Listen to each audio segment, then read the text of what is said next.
Well, ladies and gentlemen, it's official. Warner Brothers Discovery has just been downgraded to junk status by S&P Global Ratings. From $1 billion franchises to $200 million disasters, the once mighty media empire is now drowning in debt. And we're not talking about a light amount of debt. We're talking about over $30 billion in debt. That is with a B. They have multiple failed launches and executive decisions that make you wonder who the hell is steering this ship anymore. In today's video, we're going to be diving into the complete collapse of Warner Brothers Discovery, from Suicide Squad and MultiVersus flopping unbelievably hard to studios closing down like Monolith, who were in charge of the Wonder Woman game that never saw the light of day, to being over $30 billion in debt. But we're also going to go a little bit bigger. What's really killing the gaming industry and entertainment industry as a whole? How did activism, corporate bloat, and empty promises get us here? Let's find out. So special shout out to all of you 88,600 legends out there that are currently subscribed to this channel, and the 50% of you that are not currently subscribed. Consider hitting that subscribe button today. I would greatly appreciate it. So let's start with the big one, right? Let's start with the recent revelation that the S&P Global Ratings have officially downgraded Warner Brothers Discovery to a BB+, also known as junk status. The reason? Well, it's a combination of weak credit metrics and their inability to revive their television and streaming businesses. But this isn't just a slap on the wrist. A junk rating signals to investors don't trust them. It's a black mark on their financial record, making it more expensive and more difficult to now borrow money. And with billions of dollars in debt, that's a nightmare scenario. I feel like it's unbelievable that this company is truly above $30 billion in debt, and yet at the end of 2024, Warner Brothers Discovery stands at a jaw-dropping $39.5 billion in debt. Yes, we are talking almost $40 billion in debt with a B. That is unbelievable. That is more than the GDP of some small countries. And yet this isn't news either. Ever since the Warner Media and Discovery merger, they've been trying to cut costs, trim the fat, and restructure. But none of it is working. Why? Because their biggest products are failing, and they're failing hard. They have made multiple different decisions to try to invest in products that ultimately just didn't hit home. And some of them they've even had to cancel before they even saw the light of day. We just recently saw the cancellation of the Wonder Woman video game that was in talks for many years, and Monolith got shut down afterwards following the announcement that the game was never going to see the light of day. Why? Well, if you actually look at Monolith and you look at some of the people who were working on this video game, you're going to realize very quickly that from the inside out, it's very clear why this game was in development hell. The people that were working on this video game didn't exactly seem the most qualified, which is actually shocking considering that Monolith was in charge of one of the best games that ever released, which was the Fear franchise. But let's also be real. The people who made the Fear franchise no longer work at Monolith anyway. So the Monolith of today is not the one that made the Fear franchise of yesterday. And yet, unfortunately, they were the ones who were going to be in charge of the Wonder Woman franchise, and it just never saw the light of day. At the end, again, of 2024, we are talking about an almost $40 billion in debt. What contributed to that? Well, let's talk about Suicide Squad: Kill the Justice League, the game that was supposed to be a tentpole for Warner Brothers games, but instead, it bombed, and it bombed big time. The game reportedly lost over $200 million. Despite massive marketing, a DC license, and Rocksteady's name behind it, it couldn't save this live service disaster. Fans didn't want a Destiny clone with comic skins. They wanted a real story-driven superhero game. The backlash was so severe that the player numbers plummeted within the first month immediately. And it wasn't even just because of the backlashes at all. Quite frankly, the game was broken. The servers were destroyed. They had to reset the leaderboards multiple times. Competitive nature within the game had completely died off. And again, even with patches and updates, it couldn't be saved. Suicide Squad didn't just kill the Justice League, it almost killed Rocksteady's credibility completely. Now, I want you guys to keep in mind, when it comes to Warner Brothers, the one thing that is so frustrating about this company, and I've said this in many videos, is that this company was in charge of making one of the biggest game releases of the year that it came out. Hogwarts Legacy was a massive financial hit. The game was a huge success. It was a billion-dollar franchise. Even into the next year after its initial release year, it was still one of the top 10 selling games of that year. It's insane to even think about how much money they made from Hogwarts Legacy, but the simple fact is, all the money is gone. Everything is gone. the money that they profited from Hogwarts Legacy was lost by multiple failures that just completely destroyed every bit of money that they made from Hogwarts Legacy. It is a massive fumbling of the bag that we haven't seen in ages. And then there's the MultiVersus, which again, MultiVersus is a video game that I remember trying out and immediately getting turned off by. It just felt like a really cheap version of Smash Brothers, which I'm sure they were going for the Smash Brothers feel because, let's be real, it basically was Smash Brothers with Warner Brothers characters.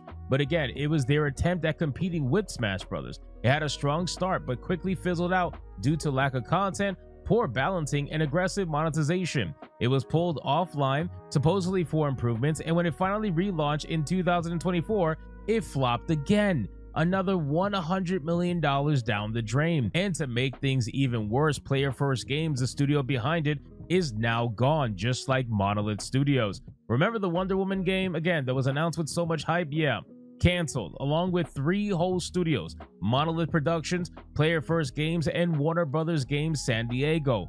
Every single one of them got shut down. Warner Brothers claims they're focusing only on major IPs like Harry Potter, Mortal Kombat, Game of Thrones, but at what cost? The creative risk-taking, the variety, it's all being drained away. To be quite fair too, even though they say they're focusing on Harry Potter, they just recently announced that they're canceling the definitive edition of Harry Potter Hogwarts Legacy. So that entire notion doesn't really seem very truthful. And on top of that too, they also took a major flop with the Quidditch game, because the Quidditch game only exists because they took Quidditch out of Hogwarts Legacy. If they would have left it inside of Hogwarts Legacy, perhaps they would have even more sales for that game. But quite frankly, everybody can see very easily that they took it out of the initial game and tried to resell it to you as a separate game, and nobody really fell for it, and that game is now dead.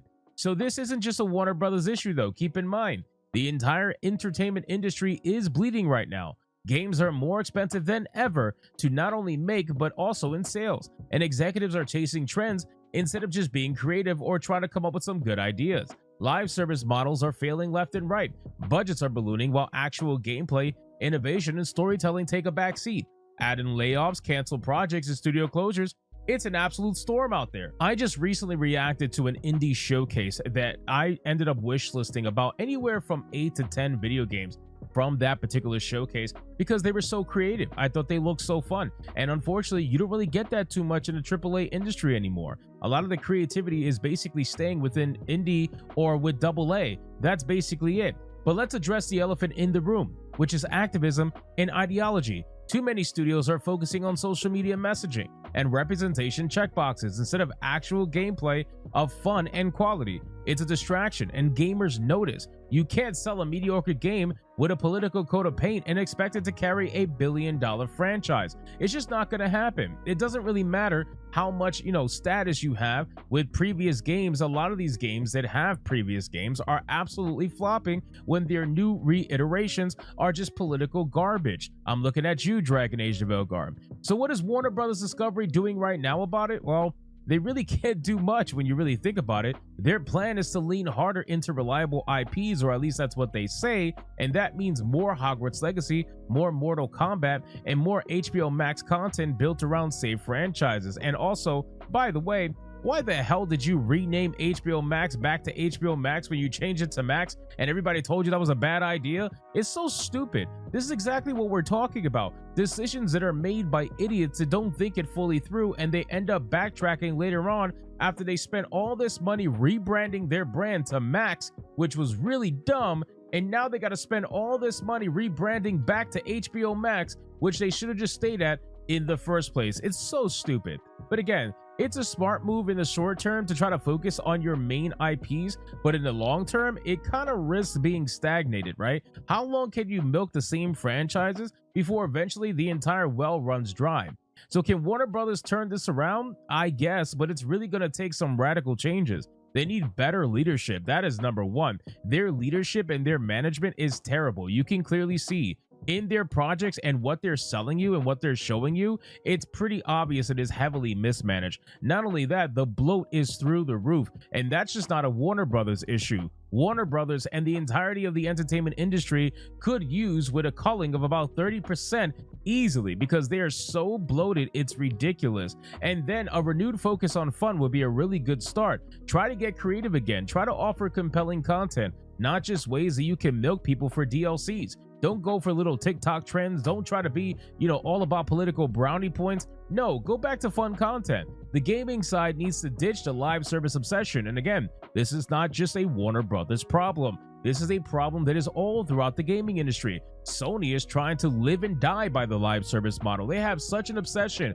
with live service video games, it makes you wonder, can they even make a decent single player game anymore? But try to bring back that single player experience. Take the risk, right? I feel like Hogwarts Legacy should have shown you that people are dying for really, really good single player experiences, especially in franchises that are untapped. Hogwarts Legacy was one of them. Harry Potter as a single player game, heavily untapped. Aside from the Lego series, you should definitely go back into single player experiences. Stop this live service nonsense. Take the risk. I guarantee you, let the creative teams lead, not accountants. On the entertainment side, they need to stop chasing whatever the hell Netflix did last year and start investing in timeless stories. Originality still matters today more than ever. But Warner Brothers Discovery is in a tailspin, and they're not alone. Disney, Ubisoft, Netflix are all facing similar storms. But as fans and gamers and as viewers, we need to demand better. Not louder, not more diverse, just better. Don't settle for half-finished games and bloated blockbusters with nothing to say.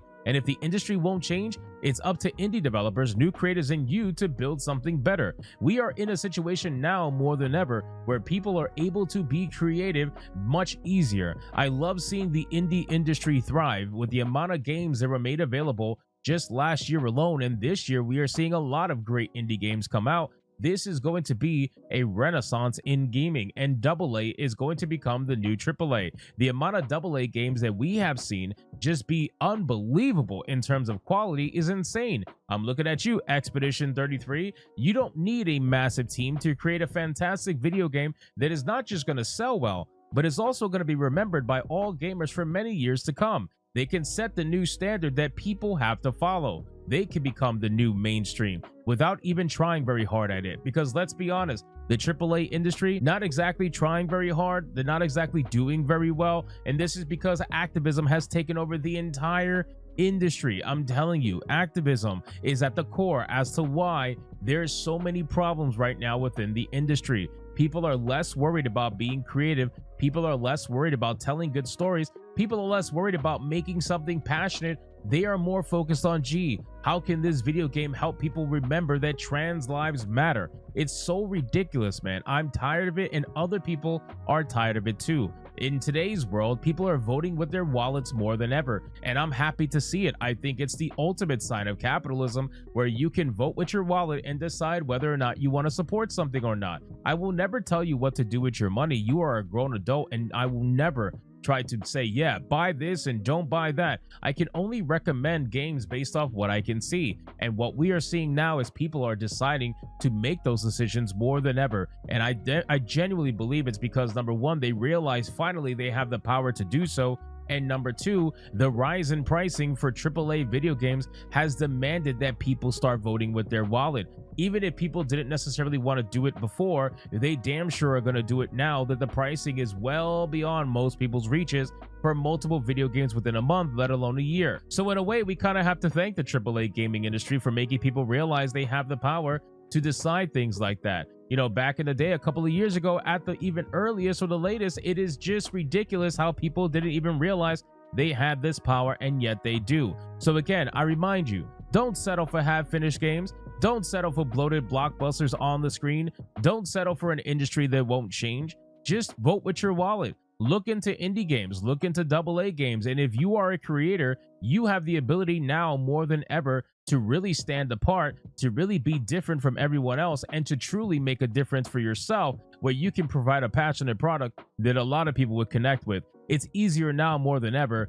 and take advantage of an industry that is completely asleep. Become the Power World to the Nintendo in this situation. So anyway, guys, thank you so much for watching. If you found this video helpful, hit that like button, share with a fellow gamer, and subscribe for more deep dives into the entire industry like this. And special shout out to all of the Bigot Army members out there that have hit that join button. Thank you so much for joining. And if you are not part of the Bigot Army, consider hitting that join button today. I would greatly appreciate it. Special shout out to all of you, and I will see you guys on the next one.